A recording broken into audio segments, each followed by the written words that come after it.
আসসালামু আলাইকুম, কেমন আছেন সবাই? নতুন আরেকটি ভিডিওতে আবার আপনাদেরকে স্বাগত জানাচ্ছি।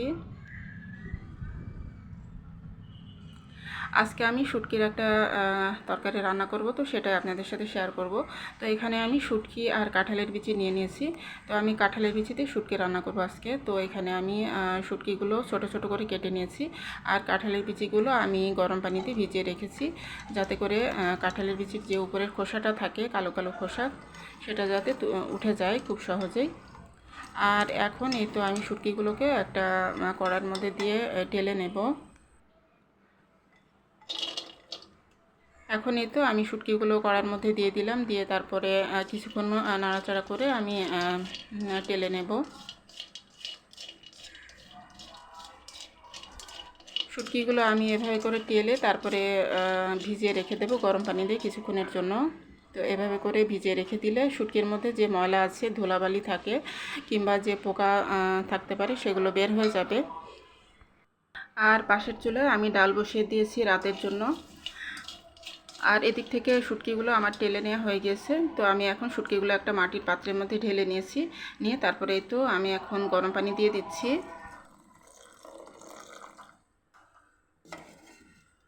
এভাবে আমি 15 থেকে 20 মিনিটের মতো শুটকিগুলো ভিজে রেখে দেব। আর এরকম করলে শুটকির মধ্যে যত ময়লা আছে, ধুলা বালি, তারপরে পোকা, তো সব কিছু বের হয়ে যাবে আর শুটকিগুলো খুব সুন্দর মতন পরিষ্কার হয়ে যাবে। তো তারপরে আমি শুটকিগুলো খুব ভালোভাবে 3-4 বার করে ধুয়ে নেব। আর এই তো এখন আমি রান্নায় চলে এসেছি। আর ফার্স্টে আমি চুলাতে কড়াই বসিয়ে দিলাম, তারপরে সরিষার তেল দিয়ে দিলাম পরিমাণ মতো। এখন আমি তেলের মধ্যে শুটকি দিয়ে দিচ্ছি। তো শুটকিগুলো তেলের মধ্যে দিয়ে তারপরে আমি হালকা করে ভেজে নেব, কারণ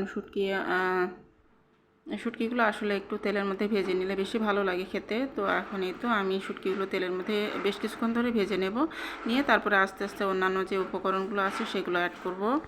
তো এই তো নাড়াচাড়া করে নিচ্ছি শুটকিগুলো। আসলে শুটকি তরকারিটা কাঁঠালের বিচি দিয়ে কিন্তু রান্না করলে খুবই ভালো লাগে খেতে। তো আমার এই রেসিপিটা আপনাদের কাছে যদি ভালো লেগে থাকে, তাহলে আপনারা কিন্তু এভাবে করে চাইলে ট্রাই করতে পারেন। আর নতুন আপু ভাইয়ারা যারা আমার ভিডিওটি দেখবেন, তাদের উদ্দেশ্যে বলবো যে আমার ভিডিও যদি আপনাদের কাছে একটু ভালো লাগে, তো চাইলে আপনারা আমার চ্যানেলটি সাবস্ক্রাইব করে আমাকে একটু সাপোর্ট করতে পারেন।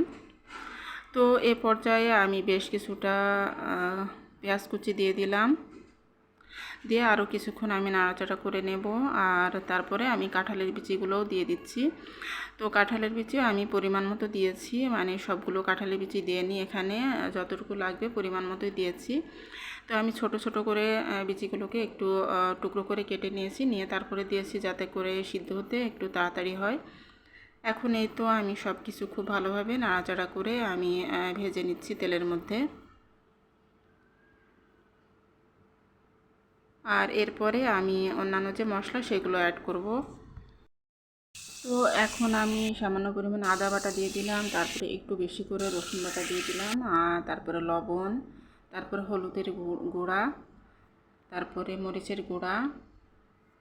তো সব কিছু দিয়ে একসাথে করে আমি এখন নাড়াচাড়া করে ভালোভাবে ভেজে নেব। আর শুটকি তরকারির মধ্যে রসুনটা একটু বেশি দিলে খেতে ভালো লাগে, তো আমি রসুন বাটাটা একটু বেশি দিয়েছি। আর একদম লাস্ট পর্যায়ে আমি কিছু আস্ত মানে রসুনের কোয়াও দিয়ে দেব। তো বেশ কিছুক্ষণ ধরে আমি এভাবে নাড়াচাড়া করে সব কিছু একসাথে করে ভেজে নিয়েছি, নিয়ে তারপরে এখন এ পর্যায়ে আমি সামান্য একটু পানি দিয়ে দেব।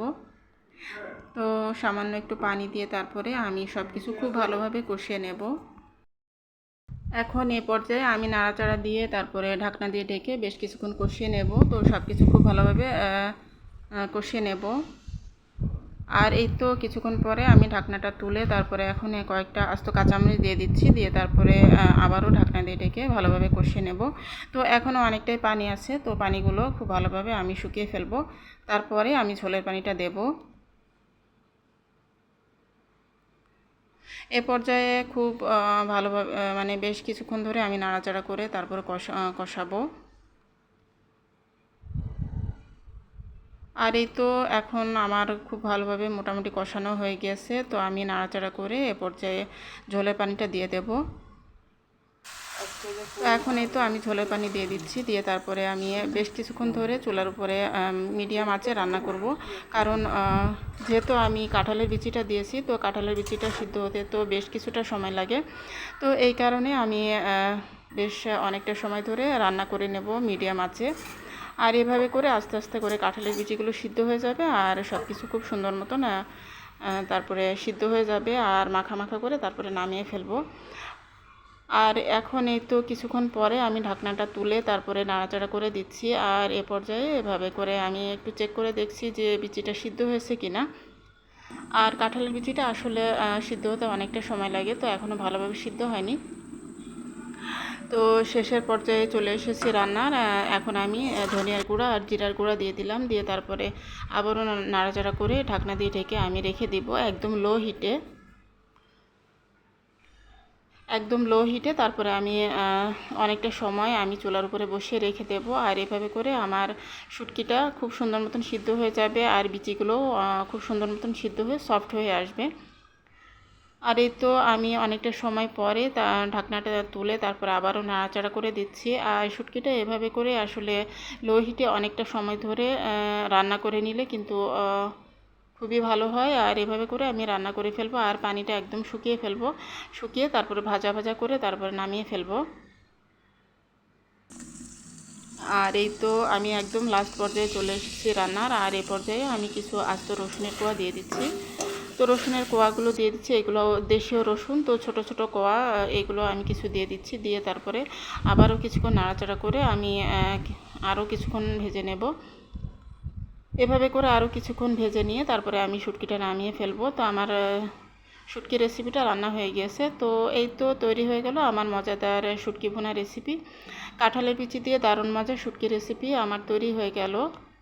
তো আমি একটা সার্ভিং ডিশে সার্ভ করে নিয়েছি। আর এই তো আপনাদেরকে দেখিয়ে দিচ্ছি কেমন হয়েছে আমার শুটকি রান্নাটা। তো এভাবে করে আসলে শুটকি রান্না করলে খেতে খুবই ভালো লাগে। আর রেসিপিটি যদি আপনাদের কাছে ভালো লেগে থাকে তাহলে আপনারা কমেন্টের মাধ্যমে জানাতে পারেন। আর এই তো আমার রান্না শেষ হয়ে গেছে আর রাতের বেলা আমাদের ডিনারে আজকে এগুলো ছিল। তো আজকের মতো এখান থেকে বিদায়।